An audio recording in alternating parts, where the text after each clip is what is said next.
चलिए आज के इस वीडियो में हम लोग बहुत ही इम्पोर्टेंट पेपर पीठासीन पदाधिकारी की डायरी को भरना सीखेंगे। बहुत इम्पोर्टेंट पेपर है पीठासीन पदाधिकारी की डायरी। आपको 3 इम्पोर्टेंट पेपर्स हैं जिसको आपको सही रखना है। एक आपका ये है पीठासीन पदाधिकारी डायरी, दूसरा आपका 17C है और तीसरा आपको जो है कि PS05 है। ये 3 जो है कि अगर आप 17C, PS05 और पीठासीन पदाधिकारी की डायरी, ये 3 फॉर्मेट आपको ओपन में मांगा जाता है और वहाँ पर रखेगा। तीनों अगल बगल में फॉर्मेट को वो रखेगा और तीनों में आंकड़ा होता है, उस आंकड़ा को मिलाता है। अगर आपका ये सब कुछ आंकड़ा तीनों में टैली नहीं करता है तो आपको जमा होने में दिक्कत होती है। तो चलिए ये पीठासीन पदाधिकारी की डायरी 4 पन्ने का है, उसको किस तरह से फिलअप किया जाएगा देख लिया जाए। पहला जो आपका आप देख पा रहे हैं, पहला आपका लाइन है यहाँ पर निर्वाचक क्षेत्र का नाम स्पष्ट अक्षरों में। तो निर्वाचन क्षेत्र का आप जो भी है विधानसभा का यहाँ नंबर दे दीजिए और यहाँ नाम दे दीजिए, हो जाएगा।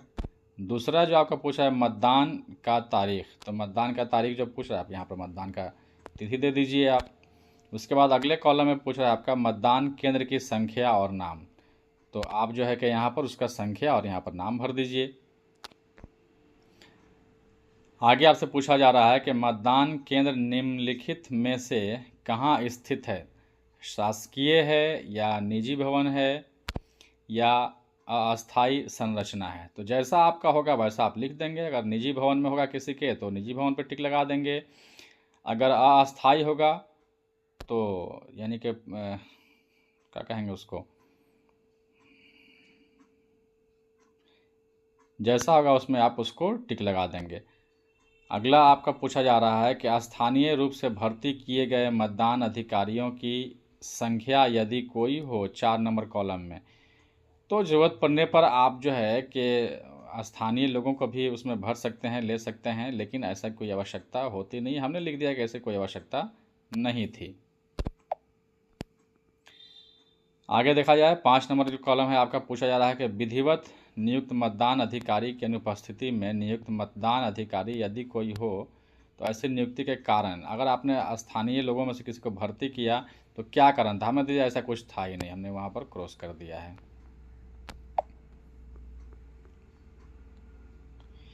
चलिए आगे देखते हैं। 6 नंबर में पूछा आपको मतदान मशीन से संबंधित आपसे क्वेश्चन पूछा जा रहा है। क्या पूछा जा रहा है, आपसे पूछा गया है कि उपयोग में लाई गई कंट्रोल यूनिट की संख्या बताना है, कितना आपने यूज किया है, 1 यूज किया है या 2 हुआ है, वो आपको लिख देना है। दूसरा आपसे पूछा गया है उसी में 2 नंबर में कि उपयोग में लाई गई कंट्रोल यूनिट की क्रम संख्या। देखिए यहाँ पर संख्या था, संख्या हमने 1 यूज किया कि 2 यूज किया वो लिखना है। और दूसरे में आपसे यहाँ पूछा जा रहा है आपका क्रम संख्या, उसका पूछा जाता है। क्रम संख्या उसमें के सीरियल नंबर जो होता है CU का उसके पीछे में प्रिंटेड रहता है, आप उससे यहाँ पर उसको लिख देंगे। ठीक उसी प्रकार से आप देख रहे हैं कि यहाँ पर BU के बारे में पूछा जा रहा है, कितना आपने यूज किया, उस संख्या लिखना है, फिर उसका क्रम संख्या लिखना है। फिर वैसे ही आप जो है कि अगर यहाँ देखा जाए 7 नंबर में तो आपसे पूछा जा रहा है अब पेपर सील के बारे में। पेपर सील उपयोग में लाई गई पेपर सीलों की संख्या, तो हमने यहाँ दिया है। इसके पहले भी आपने देखा था कि 17C फॉर्मेट हमने भरा, उसमें भी हमने 1 बताया था कि 1 यूज किया है, वही संख्या यहाँ भी सेम होना चाहिए। अगर वहाँ आपने 2 लिखा है तो यहाँ भी आपका आंसर 2 ही होना चाहिए। फिर उसका जो आपने यूज किया पेपर सील का क्रम संख्या कितना है वो उसको यहाँ पर लिख देना है। अगला आपसे स्पेशल टैग के बारे में पूछा जा रहा है क्वेश्चन। 7 के A में आपको स्पेशल टैग भी सीलिंग के लिए कम से कम 3 मिलता है या 5 मिलता है, तो आपको यहाँ उसके बारे में पूछा गया है। पहला आपको पूछा गया प्रदाय किए गए, प्रदाय मतलब जो आपको दिया गया, कितना हमने यहाँ 3 लिख दिया और किस नंबर से किस नंबर तक, जो उसमें सब कुछ प्रिंटेड रहता है हमने उसको यहाँ लिख दिया, किस नंबर से किस नंबर तक मिला है। अगला आपको पूछा जा रहा है उसी में से क्वेश्चन है आपका उपयोग में लाए गए विशेष टैग की संख्या, तो संख्या हमने 1 यूज किया है। अब उसका क्रम संख्या पूछ रहा है, उसका क्रम संख्या लिखे जो आपने यूज किया है स्पेशल टैग उसका यहाँ पर इसके बारे में लिख देंगे। अब अगला आपसे पूछा रहा है कि उपयोग में न लाए गए वापस किए गए विशेष टैग की क्रम संख्या। तो क्रम संख्या पूछा, जो आप वापस कर रहे हैं कहाँ से कहाँ तक, इतना नंबर से इतना नंबर तक हमने लौटा दिया, उसको यहाँ पर फिलअप कर देंगे। अगला पूछ रहा है आपको 7B के 1 नंबर में, यहाँ आपसे पूछ रहा है वीवीपैट के बारे में। जिन मतदान केंद्रों में वीवीपैट का उपयोग हुआ है उन पर लागू सिस्टम। तो उसके बारे में आपसे पूछा जा रहा है। क्या पूछा जा रहा है? पहले उपयोग किए गए प्रिंटर की संख्या। तो हमने यहाँ पर लिखा है कि हमने एक ही यूज किया था। अब जो फिर उसका क्रम संख्या, सरल संख्या पूछ रहा है, क्रम संख्या, उसको यहाँ पर हम लिख देंगे। सबका प्रिंटेड रहता है उसका नंबर।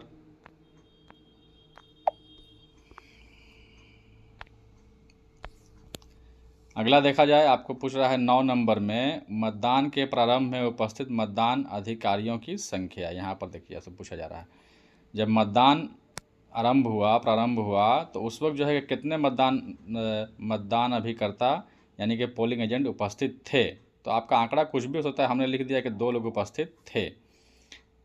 फिर 2 नंबर में पूछा जा रहा है कि मतदान अभिकर्ता की संख्या जो विलम्ब से आए। तो हमने ये दे दिया कि 2 लोग जो है कि पोल स्टार्ट हो गया तो 2 लोग आए। ये तो आंकड़ा आपका जो भी होगा अलग हो सकता है, हमने एग्जाम्पल ले लिया आपको समझाने के लिए। फिर उसके बाद नीचे पूछा गया कि मतदान के समाप्ति पर उपस्थित मतदान अभिकर्ताओं की संख्या। तो हमने ये लिखा कि 2 लोग शुरुआत में थे और 2 बाद में आए थे, कुल मिला के 4 लोग हुए और 4 लोग आखिर तक ये रहे। तो इस तरह से ये पहला पेज आपका कंप्लीट हुआ पीठासीन अधिकारी की डायरी का। दूसरा पेज देखते हैं हम लोग, चलिए। ये है आपका दूसरा पेज। दूसरा पेज के हम लोग बात करें कॉलम नंबर 10 में। ये देखिए 10 में, तो ये 10 में जो डिटेल आपको यहाँ भरवा रहा है, 10 के 1 में पूछा गया कि आपका मतदान केंद्र पर नियत मतदाताओं की कुल संख्या, ये आपका 1100 हो गया। 1100 आपका ये संख्या है। दूसरा आपको पूछा निर्वाचक नामावली की चिन्हित प्रति यानी P1 ने जो उस पर काम किया वोटर लिस्ट में, उसके अनुसार कितने टोटल हुए। तो उसने 676 हमने दिखाया है, एक आंकड़ा ले 676 मान लीजिए 1100 में से लोगों ने P1 ने टिक आउट किया। और फिर वही तीसरा में पूछ रहा है कि अब P2 के रजिस्टर में कितना संख्या बता रहा है। तो जाहिर सी बात है जितना P1 ने वहाँ से पास किया P2 के पास वो गया होगा। सब एंट्री दोनों जो है कि ये एंट्री और ये एंट्री दोनों P1 और P2 का सेम होगा। तो हमने यहाँ पर फिलअप कर दिया। अब पूछ रहा है कि मशीन के द्वारा मशीन कितना वोट बता रहा है। तो देखिए हमने यहाँ पर 2 कम बताया है। रजिस्टर बता रहा है आपका 676 और मशीन बता रही है 674। और ऐसा क्यों हुआ है? तो आप लोगों को याद होगा 17C हम लोग फॉर्मेट भर रहे थे, उसमें 49O 49M सब कोडिंग था, उसका डिटेल था यहाँ पर। यहाँ भी 5 में पूछा जा रहा है कि मतदाताओं की संख्या जिन्होंने मत न देने का विनिश्चय किए हो, वोट न डालने का कोई नियत कर लेता है, उसका कोडिंग 49O होता है, 49O। तो यहाँ पर उसका 5 नंबर में पूछा जा रहा है, उसका हमने यहाँ पर एक संख्या ऐसा भी था लिख दिया। देखिए इस चीज़ को मैंने बताया था कि यही सब कुछ जो है कि डिटेल जो आपको इसमें मांग रहा है प्रिजाइडिंग की डायरी के कॉलम नंबर 10 में, सेम वही चीज़ आपसे मांगा जा रहा है। देखा जाए सेम वही चीज़ आपसे मांगा जा रहा है 17C के कॉलम नंबर 1 से लेके 5 तक में। देखिए 17C के हमने आपको बगल में इस फॉर्मेट को लगाया 17C का फॉर्मेट, ताकि आप फिर से मिला सके। देखिए ये आंकड़ा आपका एकदम सेम होना चाहिए। यहाँ पर मैंने आपको दिखाया है 49O 49M 49MA ये सब क्या हुआ है, सब कुछ जो है कि हमने यहाँ पर लिख कर दिखाया। ये आंकड़ा आपका एक बार यहाँ 17C में पूछा है और दूसरी बार आपसे जो है कि प्रिजाइडिंग की डायरी के कॉलम नंबर 10 में पूछा है। तो ये आपका दोनों जगह आंकड़ा सेम टैली करना चाहिए, मिलना चाहिए, इसलिए मैं इसको साथ में यहाँ पर दोनों दिखा रहा हूँ आपको। ये आपका है डायरी का कॉलम नंबर 10 और ये आपका है 17C का कॉलम नंबर 1 से लेके 5 तक। ये दोनों जो है कि सही एकदम सही जो है कि टैली करना चाहिए, तभी आपका जो है कि एक बार में जमा होगा कलेक्शन सेंटर पर, वरना आपको घूमना पड़ेगा। चलिए अगला जो है कि प्रिजाइडिंग की डायरी का अगला पन्ना हम लोग निकालते हैं।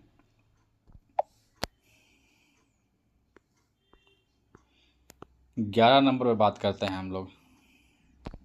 उसके अलावा देखिए 10 नंबर के बाद में प्रिजाइडिंग की डायरी का कॉलम नंबर 10 हम लोग फिलअप कर लेते हैं। यहाँ पर P1 का साइन होना है और यहाँ P2 का साइन होना है। ये सब कोई अपना साइन कर देगा।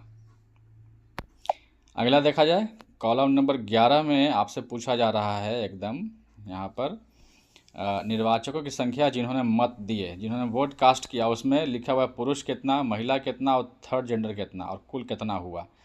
और फिर मैंने आपको इसी चीज़ को दोबारा जो पूछा गया है, ये चीज़ आपको पूछा गया है PS05 में। देखिए मैंने साथ ही में आपको समझाने के लिए PS05 भी आपका फॉर्मेट बगल में हमने यहाँ पर रखा है, उसको भी आप देख लीजिए। देखिए ये है PS05 में जो आपको पूछा गया है, यही सेम चीज़ पूछा गया है। अब वहाँ ये भी कह ही रहा है साथ में आपको यहाँ पूछा गया है, जो आपको PS05 में ये चीज़ भरना है वो प्रिजाइडिंग के 11 नंबर कॉलम के अनुसार भरना है। तो मैं ये कहने का मतलब ये है कि ये आंकड़ा दोनों जगह से पूछा जा रहा है, दोनों जगह आपका आंकड़ा सेम होना चाहिए। ये सब आप जो है कि आंकड़ा गड़बड़ नहीं करेंगे, वरना आपको जमा करने में दिक्कत आएगी। तो ये था, आपने 11 नंबर देख लिया। अगला हम लोग चलते हैं।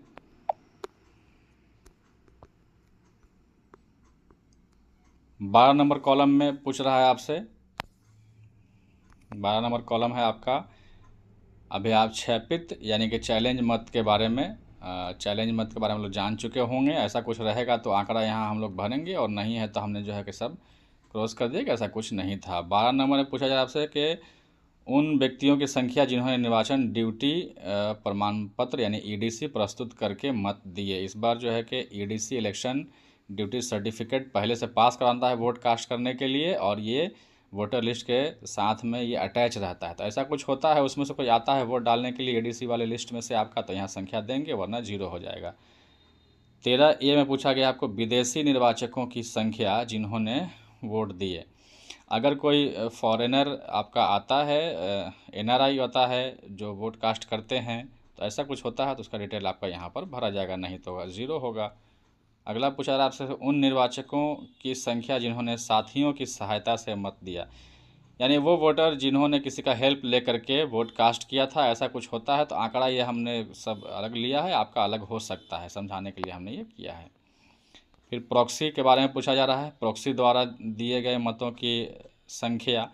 प्रॉक्सी वोटर के बारे में आप लोग जान चुके होंगे, जो पहले से वो लेटर बनवाता है कि हम मेरे बदले में जो है कि फलां दिन कोई और जाएगा मेरा वोट कास्ट करने के लिए, उसकी भी लिस्ट रहती है। तो ऐसा कुछ होता है प्रॉक्सी वाला, तो डिटेल यहाँ पर भरेंगे, नहीं तो आपका ये 0 होगा। उसके बाद है निविदत मत। निविदत मत कई फॉर्मेट हम लोग लगातार भर रहे हैं, PS05, 17C, ये प्रिजाइडिंग की डायरी भर रहे हैं हम लोग। तो हमने एक आंकड़ा ले लिया है कि हाँ एक ऐसा कुछ हुआ था, तो हर जगह वो आंकड़ा आपका निविदत अगर आपका है तो हर जगह, यानी कोई भी आंकड़ा जो भी है वो आपका हर जगह सेम होना चाहिए। तो ये उसके बारे में है। 17 में पूछा निर्वाचकों की संख्या जिनमें उनकी उम्र के बारे में घोषणा प्राप्त की गई। तो अगर कुछ इशू बनता है तो एज के रिलेटेड अगर फॉर्म भरवाया जाता है तो उसका आंकड़ा होगा, नहीं तो नहीं होगा। और जिन्होंने ऐसी घोषणाएं करने से इनकार कर दिया, तो ऐसा कुछ बात होती है, सब डिटेल भरा जाएगा, और नहीं है तो सब कुछ नहीं भरा जाएगा। ये आपका तीसरा पन्ना था। दूसरा पन्ना, चलिए तीसरे पन्ना पे देखते हैं हम लोग। प्रिजाइडिंग की डायरी का अगला पन्ना क्या है आपका, 3 नंबर पेज है, कॉलम नंबर ये 11 है आपका 18। इसमें क्या पूछा जा रहा है 18 में, क्या मतदान स्थगित करना आवश्यक था, यदि ऐसा था तो ऐसे स्थगित के कारण। तो हमने लिखा कि नहीं ऐसा कुछ नहीं था, नहीं। अब 19 नंबर में जो आपसे पूछा जा रहा है कि प्रत्येक 2 घंटे में डाले गए मतों की संख्या, प्रत्येक 2 घंटे में पूछा जा रहा है। यहाँ देखिए क्या लिखा हुआ, 7 से 9 कहा गया है। तो टोटल आपको ध्यान रखिए कि 7 से 9 जो कह रहा है, तो 9 बजे एक बार हम दबाएंगे टोटल बटन और उसको देख लेंगे, और वहाँ पर जितना वोट होगा वहाँ हम लिख देंगे।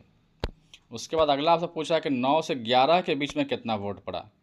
देखिए 9 से 11 में अभी आपका मशीन जो दिखा रहा होगा, ये दोनों को जोड़ के दिखा रहा होगा टोटल।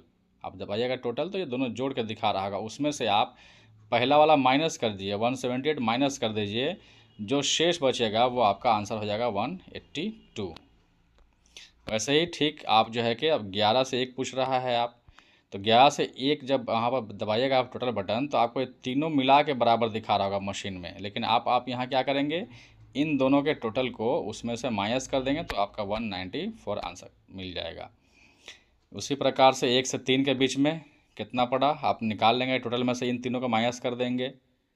और ठीक जो है कि लास्ट में अब इसको शाम के 5 बजे ये जो टोटल बता रहा होगा उसमें से इन चारों को जोड़ के माइनस कर देंगे तो आपका ये आंसर निकल जाएगा। इन सब को आप जोड़ेंगे तो हमने एग्जांपल ले लिया कि 676 हमारे वोट पड़े हैं, मशीन में 674 बता रहा है, तो उस तरह से अगर आप ये जोड़ेंगे तो आपका ये इस तरह से होना चाहिए, 674 ही होना चाहिए था। 2 यहाँ पर मान लीजिए कि यहाँ आपका 40 होता, आखिरी टाइम में हम लोग मान लें कि 3 बजे से 5 बजे तक ये जो आंकड़ा था यहाँ ये 40 था, 40 तब जोड़िएगा तो आपका मशीन में 674 वोट दिखा देगा और मशीन 674 कह ही रहा है। ये आंकड़ा आपका सेम होना चाहिए था, यहाँ पर थोड़ा सा ये इसको मिस्टेक है, आप लोग इग्नोर करेंगे। ये समझाने के लिए हमने लिखा है, वो आंकड़ा तो आपका एक्चुअल आंकड़ा आपका अलग होगा।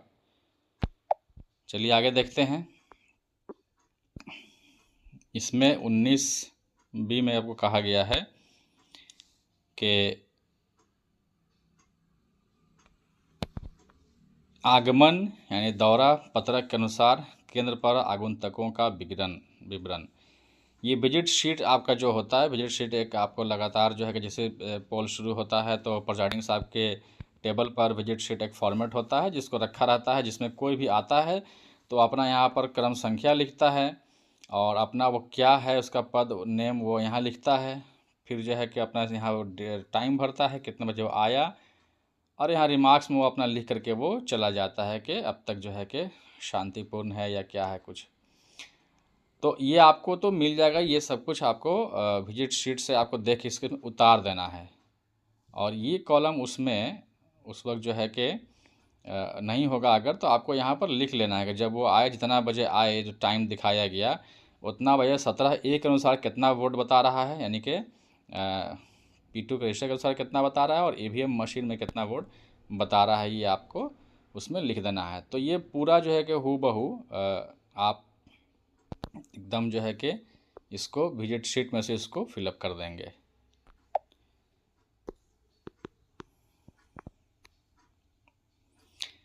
अगला है कॉलम नंबर 20, मतदान समाप्त होने के समय पंक्तिबद्ध मतदाताओं को समय पर दी गई पर्चियों की संख्या। अगर आपको मालूम है कि 5 बज जाता है, जितने लोग लाइन में लगे रहते हैं, हमें उनसे जो है कि पर्ची बांट के वोट करवाना होता है। अगर कोई ऐसा आता है तो कितने लोगों को पर्ची दिया गया था वो आप लिखेंगे, नहीं होगा तो हमने 0 लिखा है। अंतिम मतदाता के मत देने के पश्चात मतदान समाप्ति का समय। तो अगर यहाँ पर आपको पर्ची बांट के वोट कास्ट करवाने की नौबत नहीं आई थी तो जाहिर सी बात है कि आपका अंतिम मतदाता जो दिया होगा उसके बाद आपने 5 बजे पोल क्लोज किया होगा, वरना ये डिफ़र हो सकता है। अगर आपने पर्ची बांट के आपने पोल करवाया तो यहाँ पर आपका टाइम अलग हो सकता है, 7, 6 कुछ भी हो सकता है आपका, उस हिसाब से आप यहाँ फिलअप करेंगे। अब अगला है आपका मामलों की संख्या, क्या कुछ ऐसा कुछ था इसमें इतना मीटर के अंदर में, ये सब जो है कि एक सब देख लेंगे। तो बहुत कुछ खास ऐसा कुछ नहीं है जिसमें चर्चा किया जाए।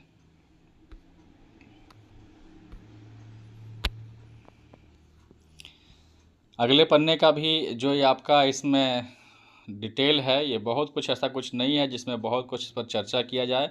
आप इसको देख लेंगे, बहुत इजी होता है ये सब भरना। हाँ, आखिरी में एक चीज़ आप ध्यान रखेंगे, अगर ये चीज़ आप नहीं लिखते हैं तो आपका यहाँ पर वो कभी भी जमा नहीं लेता है। प्रिजाइडिंग की डायरी में ये सेंटेंस आपको आखिर में लिखना होता है कि चुनाव स्वच्छ, निष्पक्ष एवं शांतिपूर्ण संपन्न हुआ। ये सेंटेंस एकदम VBI है, आपको लिखना है। इस सेंटेंस को लिखेंगे तभी जो है कि वो आपसे फॉर्म जमा लेगा, नहीं लिखेंगे तो आपसे कहेगा लिखने के लिए, वहाँ सामने लिखवाएगा, और जब आप लिखने लगिएगा तो भीड़ इतनी ज़्यादा होगी कि लोग हल्ला करने लगेंगे। इसलिए आप इसको ज़रूर जो है कि प्रिजाइडिंग की डायरी में आप इसको लिख लेंगे आखिरी में कि चुनाव स्वच्छ, निष्पक्ष एवं शांतिपूर्ण संपन्न हुआ। उसके बाद जो स्थान है लिखा हुआ स्थान लिख देंगे, तारीख लिखेंगे, उस पर साइन कर देंगे। इस तरह से आपका डायरी एक बहुत ही इम्पोर्टेंट पेपर है जो आपका फिलअप हो जाएगा।